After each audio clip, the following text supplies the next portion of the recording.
வணக்கம் ஸ்ரீ குபேரன் டிவி நேருக்கு லட்சுமிநாத அன்பு வணக்கங்கள். இப்போ நம்ம பார்க்க போகிறது வார ராசி பலன் 7ஆம் தேதியிலிருந்து 13ஆம் தேதி வரை எப்படி இருக்க போதான்னு பார்க்க போகிறோம். ஸோ எப்போதுமே சொல்கிறதாங்க லக்னத்துக்கு பாருங்கள். ராசிக்கு பார்ப்பதை விட லக்னத்துக்கு பாருங்கள் ரொம்ப பர்ஃபெக்டாக இருக்கும். உதாரணமாக ஒரு மகர லக்னம் விருச்சிக ராசின்னு நீங்கள் விருச்சிக ராசிக்கான பலன்களை பார்க்கணும், மகர ராசிக்கான பலன்களை பார்க்கணும் ரொம்ப பர்ஃபெக்டாக இருக்கும். முதல்ல வர்றது பொது பலன்கள், அதுக்கப்புறம் தசாபுக்தி பலன்கள். உங்களுக்கு என்ன தசாபுக்தி அந்தரங்கள் நடக்குதோ அதை வந்து மிங்கிள் பண்ணி பாருங்கள், ரொம்ப பர்ஃபெக்டாக இருக்கும். அதுக்கப்புறம் தசாபுக்தி அந்தரங்களுக்கான பரிகாரங்கள், ஸோ என்னென்ன பரிகாரம் அந்த தசாபுக்தியில் பண்ணணுங்கிறத சொல்லியிருக்கோம். ஸோ அதை வந்து அப்ளை பண்ணி பாருங்கள், ரொம்ப பர்ஃபெக்டாக இருக்கும். வீடியோட எண்டில் டிப் ஆஃப் த வீக் இருக்குது, மறக்காமல் பாருங்கள். மிதுன ராசி. ஸோ மிதுன ராசிக்கு வந்து பார்த்திங்கன்னா உங்களது ராசி அதிபதி புதன். புதன் வந்து பார்த்திங்கன்னா உங்களது ராசியில் வந்து ஆட்சியோடு இருக்குது, அது ராகுடைய சாதத்தில் இருக்கும்போது தாயாரோட உடல்நலம் சம்பந்தமான விஷயங்கள் கொஞ்சம் கவனமாக இருக்கணும், அது ரொம்ப மெயினான விஷயம். அதுக்கப்புறம் பார்க்கும்போது புதிய சொத்துக்கள், புதிய வண்டி வாகனங்கள் வாங்குறதுக்கான யோகங்கள்லாம் ரொம்ப நல்லா இருக்குங்க. ஸோ அது ரொம்ப சிறப்பான விஷயங்கள். அதே வரும்போது 2ஆம் அதிபதியான சந்திரன், 2ஆம் அதிபதி சந்திரன் வந்து பார்த்திங்கன்னா வேலை சம்மந்தமான விஷயம் நல்ல ஏற்றங்கள், நல்ல லாபங்கள், நல்ல விஷயங்கள்லாம் நடக்கும்.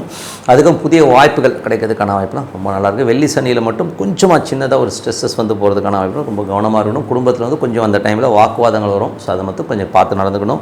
3ஆம் அதிபதியான சூரியன். ஸோ 3ஆம் அதிபதி சூரியன் வந்து உங்களுக்கு ராசியிலே இருக்கும்பொழுது புதிய முயற்சிகள், பெரிய வெற்றி கிடைக்கிறதுக்கான விஷயத்துக்காக நிறைய அலைவீங்க. ஸோ கொஞ்சம் அலைச்சல் இருந்தாலும் அடுத்த காலகட்டத்தில் வந்து அது பெரிய வெற்றியாக மாறும். அந்த முயற்சியை கைவிடாதீங்க, அது ரொம்ப சிறப்பாக இருக்குங்க. ஸோ அதுக்கப்புறம் பார்க்கும்போது 4ஆம் அதிபதி புதன் வந்து உங்களுக்கு ராசியிலே இருக்கும் பொழுது வீடு சொத்துக்கள், வண்டி வாகனங்களில் நல்ல லாபங்கள் கிடைக்கிறதுக்கான ரொம்ப நல்லா இருக்குங்க. ஸோ சில பேர் வந்து நிறைய பிரயாணம் பண்ணுவீங்க.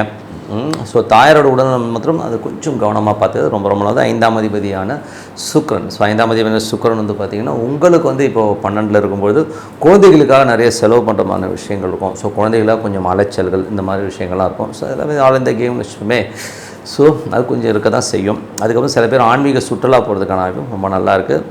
அதுக்கப்புறம் பார்க்கும்போது உங்களுக்கு 6ஆம் அதிபதியான செவ்வாய். ஸோ 6ஆம் அதிபதியான செவ்வாய் வந்து பார்த்தோம்னா உங்களுக்கு வந்து இப்போ வந்து 3ல் இருக்கும்போது நிறைய வேலை விஷயங்கள், நிறைய பிரயாணமட்டமான விஷயங்கள், ஒரு ஊர் விட்டு ஒரு ஊர் போகிறது, அங்கே போகிறது, இங்கே போகிற விஷயங்கள்லாம் கொஞ்சம் அலைச்சல்கள் இருக்கும். அது அலைச்சலெல்லாம் வந்து இருந்தாலும் அது நாளைக்கு வந்து ஒரு பெரிய லாபத்தை கொடுக்கறதுக்கான ரொம்ப நல்லாயிருக்கு. அதுக்கப்புறம் பார்க்கும்போது 7ஆம் அதிபதியான குரு. ஸோ 7ஆம் அதிபதியான குரு வந்து பார்த்திங்கன்னா ஒரு ராசியிலே இருக்கும்போது திருமணம் கைகூடி வர்றதுக்கான வாய்ப்புகள்லாம் இருக்குது. அதுக்கான பிரயாணங்கள் சில பேர் போவாங்க. ஸோ வெளியூர் போய் பொண்ணை பார்க்குறது இந்த மாதிரி விஷயங்கள்லாம் சூப்பராக நடக்கும். வெளியூர் வெளிநாடு செல்கிறதுக்கான வாய்ப்புகளும் ரொம்ப நல்லாயிருக்கு. வியாபார ரீதியான விஷயங்கள், நிறைய பிரயாணமட்டமான விஷயங்கள் இருக்கும். இந்த டைமில் வந்து பார்த்திங்கன்னா ஒரு சித்தர் வழிபாடுகள், ஆன்மீக சித்தருடைய சமாதிகளுக்கு போய் வழிபாடு கொண்டு ஒரு சிறப்பான பலன்களை கண்டிப்பாக கொடுத்துருங்க. அதுக்கப்புறம் பார்க்கும்போது உங்களுக்கு 8ஆம் அதிபதி. ஸோ 8ஆம் அதிபதியான சனி வந்து 10ல் இருக்கும்போது தொழிலில் வந்து ஒரு அகலக்கால் வைக்காமல் இருக்கிறது ரொம்ப ரொம்ப நல்லது. ஏதாச்சும் வந்து எக்ஸ்பென்ஷனுக்காக பெருசாக கால விஷயம் மாட்டிப்பீங்க, கொஞ்சம் ஜாக்கிரதையாக இருங்க. அப்போ அதுக்கப்புறம் பார்க்கும்போது 9ஆம் அதிபதி வந்து சனி வந்து 10ல் இருக்கும்போது தந்தையுடைய வருமானங்கள் நல்லாயிருக்கும். வெளிநாட்டில் இருக்கும்போது ஒரு பெருத்த லாபங்கள், வெளியூர் வெளி மாநிலங்களுக்கு ஒரு பெரிய வருமானங்கள், நல்ல லாபம் வர்றதுக்கான ரொம்ப நல்லாயிருக்கு. அது ரொம்ப சூப்பராக இருக்குங்க. சில பேர் வந்து ஒரு ட்ரான்ஸ்ஃபர் கிடச்சி அந்த ட்ரான்ஸ்ஃபரால் வந்து ஒரு ப்ரொமோஷன்ஸ், ஒரு வருமானம் வரதுக்கான ரொம்ப சூப்பராக இருக்குது. 10ஆம் அதிபதியான குரு வந்து ஒரு ராசியிலே இருக்கும்போது புதிய தொழில் வாய்ப்புகள் இருக்கும். ஸோ அதுக்கான நிறைய ட்ராவல் பண்ணுறமான விஷயங்கள்லாம் ரொம்ப சிறப்பாக இருக்கும். 11ஆம் அதிபதி 3ல் இருக்கும்போது பெரிய முயற்சிகள், பெரிய பிளான்லாம் பண்ணுவீங்க. பெரிய லெவலில் வந்து சக்ஸஸ் பண்ணுங்கிற விஷயங்களில் வந்து அந்த பிளான் வந்து சக்ஸஸ் ஆகும். அதுக்கான முயற்சிகள் ரொம்ப சிறப்பாக இருக்கும். 12ல் சுக்கிரன் இருக்கும்போது குழந்தைகள் விஷயங்கள் வந்து கொஞ்சம் செலவுகள் ஜாஸ்தி பண்ணுற மாதிரி விஷயங்கள் கொஞ்சம் ஜாஸ்தி இருக்கும். குழந்தைகளோட படிப்பு சம்மந்தமான விஷயங்கள், சுப நிகழ்ச்சிகள் சம்மந்தமான விஷயங்களில் வந்து கண்டிப்பாக வந்து ஒரு செலவு இருக்குங்க. ஸோ இதுவரை பார்த்தது வந்து பார்த்திங்கன்னா பொது பலன்கள். இப்போ பார்க்கும்போது தசாபுத்தி பலன்கள். ஸோ மிதுன லக்னமாக இருந்து சூரியன் தசாபுத்தினா சூரியன் வந்து 3ஆம் அதிபதி வந்து உங்களுக்கு ராசியிலே இருக்கும்போது இளைய சகோதரர்கள் உங்களுக்கு வந்து ஒரு வாக்குவாதமோ டென்ஷனோ வரதுக்கான வாய்ப்புகளும் ரொம்ப கவனமாக இருக்கணும். அதே நேரத்தில் வந்து அவரே வந்து பேசுவார். சில நேரங்கள் வந்து அந்த டென்ஷன் ஸ்ட்ரெஸ்ஸஸ்லாம் இருந்தாலும் இப்போது ஒரு பேச்சுவார்த்தை வந்து சுமூகமாக முடியறதுக்கான வாய்ப்புலாம் ரொம்ப நல்லாயிருக்கு. மிதுன லக்னமாக இருந்து சந்திரன் தசாபதி, சந்திரன் வந்து சிறப்பான பலன்கள் கூட, வேலை விஷயங்கள் நல்ல ஏற்றங்கள், நல்ல லாபங்கள்லாம் இருக்கும். தொழில் வந்து அடுத்த கட்டத்துக்கு போகிறதுக்கான வாய்ப்புலாம் ரொம்ப நல்லாயிருக்கு. ஸோ அதெல்லாமே ரொம்ப சிறப்பான விஷயங்கள். அது மட்டும் இல்லாமல் வெள்ளிக்கிழமை சனிக்கிழமைகள் வந்து இந்த சந்திராஷ்டம காலகட்டங்களில் மட்டும் கொஞ்சம் உஷாராக இருக்கணும். ஸோ அந்த காலகட்டத்தில் மட்டும் கொஞ்சம் எமோஷன் ஸ்ட்ரெஸ்ஸஸ் வரதுக்கான வாய்ப்பு ரொம்ப கவனமாக இருக்கணும். அதுக்கப்புறம் பார்க்கும்போது உங்களுக்கு வந்து மிதுன லக்னமாக இருந்து செவ்வாய் தசாபதி, செவ்வாய் வந்து 11ஆம் அதிபதியாக இருந்து முயற்சிகளில் பெரிய வெற்றிகள் கிடைக்கிறதுக்கான வாய்ப்பாக இருக்குது. வேலையில் நல்ல மாற்றங்கள், நல்ல ஏற்றங்கள் வரும். வேலையில் வந்து ஒரு செஷன் இன்னொரு செஷன் மாறுது, அதனால் நல்ல லாபம் கிடைக்கிறதுக்கான ரொம்ப நல்லாயிருக்கு. அதுக்கப்புறம் பார்க்கும்போது தொழில் ரீதியான விஷயங்கள் யாருக்கெல்லாம் வந்து மிதுன லக்னமாக வந்து ராகு தசாபதி, ராகு வந்து 10ல் இருந்தது குருடைய சார்ந்த புதிய தொழில் வாய்ப்புகள், தொழிலுக்காக நிறைய பிரயாணம் பண்ணுறது, வெளியூர் போகிறது, இந்த மாதிரி விஷயங்கள் ரொம்ப சிறப்பாக இருக்குங்க. அதுக்கப்புறம் பார்க்கும்போது மிதுன லக்னமாக இருந்து குரு தசாபுத்தி வந்துடும்.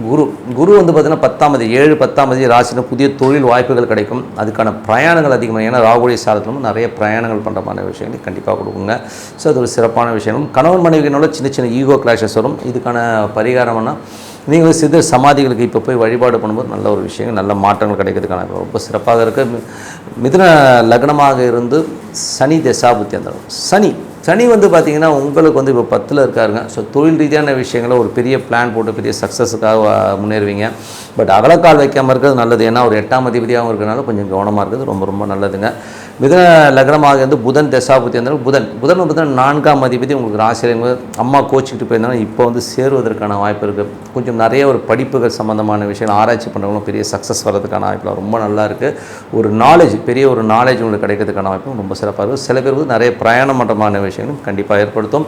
மிதுன லக்னமாக இருந்து புதன் தசாபத்தியில் சிறப்பான விஷயங்கள் கண்டிப்பாக நடக்குங்க. மிதுன லக்னமாக கேது தசாபதி, கேது வந்து பார்த்திங்கன்னா 3ல் இருக்கும்பொழுது அது வந்து இப்போ போகிறது வந்து சூரியன் சாரத்திலே போகும்போது நிறைய சந்தேகங்கள் இப்படி ஆகிடுமா அப்படி ஆகிடும், ஒரு சின்ன சின்ன ஸ்ட்ரெஸ்ஸஸ் வரும். அப்பாவுடைய உடல்நலம் சம்மந்தமான விஷயம் கொஞ்சம் கவனமாக இருக்கிறது ரொம்ப ரொம்ப நல்லது.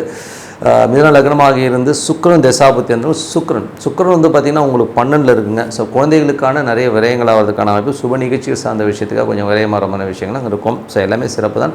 சில பேர் ஆன்மீக சுற்றுலா போகலாங்கிற பிளானும் சூப்பராக ஒர்க் ஆகிறதுக்கான ரொம்ப சிறப்பாக இருங்க. மற்றபடி என்னங்க, இதெல்லாம் வந்து ஒரு பிரார்த்தனை தான் அவசியம். இப்போ பார்க்க போகிறது பார்த்திங்கன்னா பரிகாரங்கள்.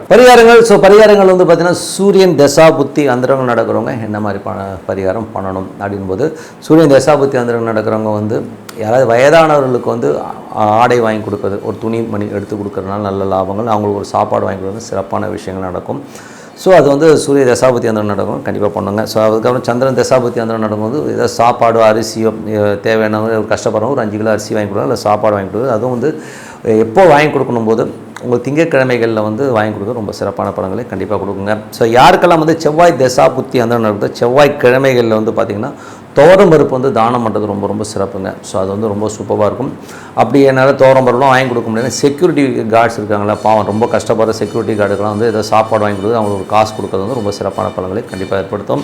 அதுக்கப்புறம் யாருக்கெல்லாம் ராகு தசாபுத்தி அந்தரங்கள் நடக்குதோ, ஸோ அவங்க வந்து பார்த்தா சனிக்கிழமைகளில் வந்து பார்த்தோம்னா கோதுமை தானம் பண்ணுறது ரொம்ப சிறப்புங்க. ஸோ கோதுமையை வந்து நீங்கள் தானமாக பண்ணிங்கன்னா ரொம்ப சிறப்பான பலன்களை கொடுக்கும். அப்படி இல்லைன்னா சப்பாத்தி வாங்கி கொடுங்க. ஸோ சப்பாத்தி வாங்கி யாருக்காச்சும் கஷ்டப்படுறோம் சப்பாத்தி வாங்கினா சிறப்பான பலன்களை கொடுக்குங்க.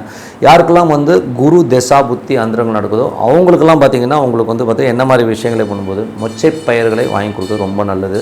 சப்போஸ் எனக்கு வந்து மொச்சை பயிரெலாம் வாங்கி கொடுக்க முடியாது சார் அப்படின்னா யாராச்சும் பெண்களுக்கு வந்து யாராச்சும் ஆடை தானம் பண்ணுறது ரொம்ப சிறப்பான பலன்களை கண்டிப்பாக கொடுத்துருங்க.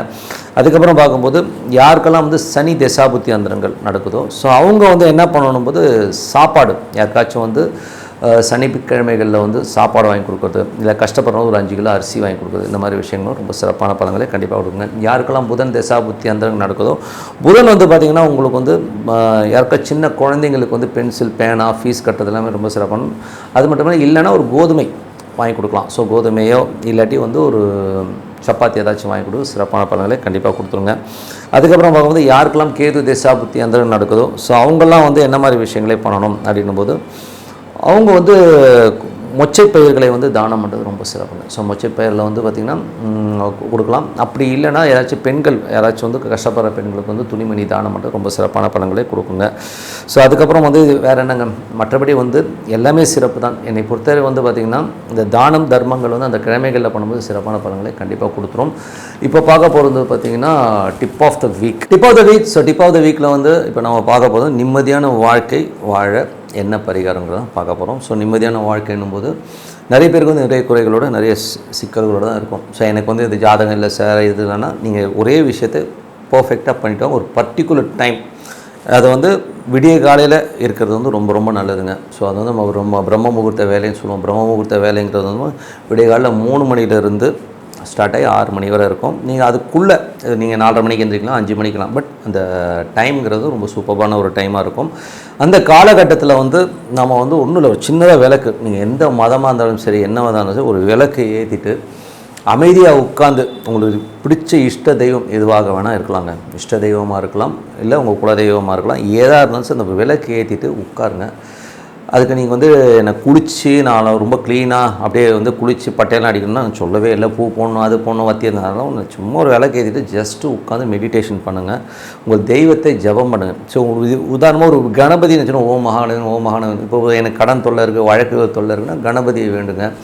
இல்லைங்க நான் கணபதியோட ஆஞ்சநேயர் வேண்டாம். ஸோ இந்த மாதிரி கடன் சம்மந்தமான விஷயங்களுக்கு வந்து கணபதியையும் ஆஞ்சநேயரையும் வந்து விடிய காலில் வந்து நீங்கள் வந்து பிரார்த்தனை செய்யும்போது சிறப்பான பலன்களை கொடுக்குங்க. ஸோ எனக்கு வந்து நல்ல கணவன் அமையணும் அப்படின்னு நினைக்கிறவங்க வந்து காலையில் எழுந்து ஒன்றும் இல்லை, ஃபேஸ் வாஷ் பண்ணாலே போதும். ஃபேஸ் வாஷ் பண்ணி விளக்கேற்றிட்டு முருகப்பெருமானை வழிபாடு பண்ணுறது வந்து நல்ல ஒரு கணவன் அமைவதற்கான, ஒரு பெண்ணுக்கு அருமையான ஒரு கணவன் அமையணும்னா செவ்வாய்க்கு அதிபதியான முருகப்பெருமானை வணங்குவதனால் சிறப்பான பலன்களை கண்டிப்பாக எதிர்பார்க்குங்க. அதுக்கப்புறம் பார்க்கும்போது யாருக்கெல்லாம் வந்து நிலபுலன்களால் வந்து ஒரு பிரச்சனை இருக்குது, எனக்கு வந்து நிலபுலன்கள் வந்து ஒரே சங்கடமாக இருக்குங்க அப்படின்றவங்க வந்து பார்த்திங்கன்னா நீங்கள் வந்து பெருமாள் வழிபாடு, அதுவும் வந்து பார்த்து காலையில் எழுந்து ஒரு பெருமாள் வழிபாடு பண்ணுறதோ, பெருமாள் சம்மந்தமான ஸ்லோகம் சொல்கிறதோ, இல்லை இப்போ ஓம் நமோ நாராயண ஓம் நமோ நாராயண சொன்னாலும் சிறப்பான பலன்கள் நிலபலங்களாக வரும். ஸோ இந்த தாய்மாமன் உறவுலையும் வந்து பார்த்திங்கன்னா ஏதாவது பிரச்சனைகள் இருக்குன்னா அதெல்லாம் கிளியர் ஆகிறதுக்கான வாய்ப்புலாம் வந்து அந்த புதன் வந்து இருக்கும். அது நிலபுலன்களாக எனக்கு சொத்துக்களில் வந்து கேஸ் இருக்குது, பிரச்சனை இருக்குன்னு நீங்கள் வழிபாடு பண்ணுங்கள், சிறப்பான பலன்களை கண்டிப்பாக கொடுத்துரும். அதுக்கப்புறம் வந்து பார்த்திங்கன்னா சட்ட ரீதியான விஷயங்கள், ஸோ ரொம்ப சட்ட சிக்கல் இருக்குது, கோர்ட் கேஸ் இருக்குனாலும் நீங்கள் கணபதியும் ஆஞ்சநேயம் வழிபாடு பண்ண ரொம்ப சிறப்பான விஷயங்களை கண்டிப்பாக கொடுத்துருங்க. அதுக்கப்புறம் பார்க்கும்போது ஆண்கள், ஸோ எனக்கு வந்து கல்யாணமே ஆகலைங்க, ரொம்ப நாளாக வந்து நாங்கள் திருமணத்துக்காக எதிர்பார்த்துட்டு இருந்தேன், பட் ஆனால் எனக்கு வந்து திருமணம் ஆகலை அப்படிங்கிறவங்க வந்து வெள்ளிக்கிழமைகளில் வந்து மகாலட்சுமியை வழிபாடு பண்ணுறது ரொம்ப சிறப்பான. டெய்லி எழுந்து காலையில் அந்த விடிய காலையில் வந்து ஃபேஸ் வாஷ் பண்ணிட்டு ஓம் மகாலட்சுமி நான் ஓம் மகாலட்சுமி மனசார வந்து பிரார்த்தனை பண்ணும்போது அற்புதமான பலன்களை கண்டிப்பாக கொடுத்துருங்க. ஸோ அதுக்கப்புறம் தொழில் ரீதியான விஷயங்களில் வந்து எனக்கு வந்து பாதிப்பு இருக்கும்போது குல தெய்வங்களை வழிபாடு பண்ணுறது ரொம்ப ரொம்ப நல்லதுங்க. ஸோ காலையில் எழுந்து எல்லோருமே குலதெய்வம் வழிபாடு பண்ணுறது காலையில் ரொம்ப நல்லது. தொழில் ரீதியான இருக்க பிரச்சனைகளை தீர்வு பண்ணணுன்னா நம்ம சனீஸ்வர பகவானை கும்பிடணும். இல்லை நீங்கள் வந்து உங்கள் குலதெய்வத்தை வந்து வழிபாடு ஒரு கருப்பணசாமியை வணங்குறீங்கன்னா ஓம் கருப்பணசாமி நம்ம ஓம் கருப்பணசாமி வணங்குறது ரொம்ப சிறப்பான பலன்களை கொடுக்கும். அப்படி எனக்கு குலதெய்வமே தெரியாதுங்க அப்படிங்கிறவங்க ஹரிஹர சுதன் ஐயப்பனை வணங்குவதனால் உங்களுக்கு வந்து அந்த தொழில் ரீதியான பிரச்சனைகளிலிருந்து கண்டிப்பான ஒரு நல்ல தீர்வாக அமையுங்க. அதுக்கப்புறம் சில பேர் குழந்தை இல்லாதவர்கள் என்ன பண்ணலான்னும் போது தட்சிணாமூர்த்தி இல்லைன்னா யாராச்சும் ஒரு மகான்களை வழிபாடு பண்ணுறதுனால வந்து குழந்தை பேர் கிடைக்கிறதுக்கான வாய்ப்புலாம் இருக்குது. அதுவும் வந்து பார்த்திங்கன்னா பௌர்ணமிகளில் வந்து அந்த குழந்தை பேர் வேண்டி விரதம் இருந்து நீங்கள் வந்து அந்த சித்தர் சமாதிகளுக்கு போயிட்டு வழிபாடு பண்ணும்போது சிறப்பான பலன்களை கண்டிப்பாக கொடுத்துருங்க. ஸோ இதெல்லாம் வந்து ஒரு அதே மாதிரி வேலை விஷயங்கள், ஸோ எனக்கு வந்து வேலை இல்லைங்க, எனக்கு வந்து வேலை சரியாக அமைய மாட்டேங்குதுன்றவங்களும் நீங்கள் வந்து ஒன்று நீங்கள் வந்து உங்களுடைய குலதெய்வத்தை வேண்டதுனால நல்ல வேலை கிடைக்கும். இல்லைங்க எனக்கு குலதெய்வம் தெரியும் ஹரிஹர சுதன் ஐயப்பனை வந்து ஓம் ஐயப்பான ஓம் ஐயப்பனும் நீங்கள் வந்து சாண்டிங் பண்ணி பாருங்கள். இதில் வந்து அந்த பர்டிகுலர் டைம் அதுதான் ரொம்ப முக்கியம். விடிய காலையில் பண்ணுறது ரொம்ப அது 3லிருந்து 6 மணிக்குள்ளே நீங்கள் பண்ணிங்கன்னா ரொம்ப சிறப்பான பலன்கள் கொடுக்கும். இல்லைங்க எனக்கு அதெல்லாம் முடியாதுங்கன்றவங்க வந்து நைட்டு சப்போஸ் வந்து நான் வரதே நைட் ஆகிடுங்க பரவாயில்லன்னா நைட் வந்து ஃபேஸ் வாஷ் பண்ணிவிட்டு அட்லீஸ்ட் சைலன்ஸ் தான் இதில் ரொம்ப முக்கியம். ஓகேங்களா, ஒரு சைலண்ட்டான நேரத்தில் வந்து ஒரு 15 நிமிஷம் நீங்கள் இந்த மாதிரி விஷயங்கள் பண்ணிட்டு வாங்க. லைஃப்பில் வந்து பார்த்திங்கன்னா நீங்கள் அடுத்த கட்டத்தில் ஆட்டோமேட்டிக்காக மூவ் ஆகி போவீங்க. இது வந்து அற்புதமான விஷயங்களை கண்டிப்பாக கொடுக்கும்.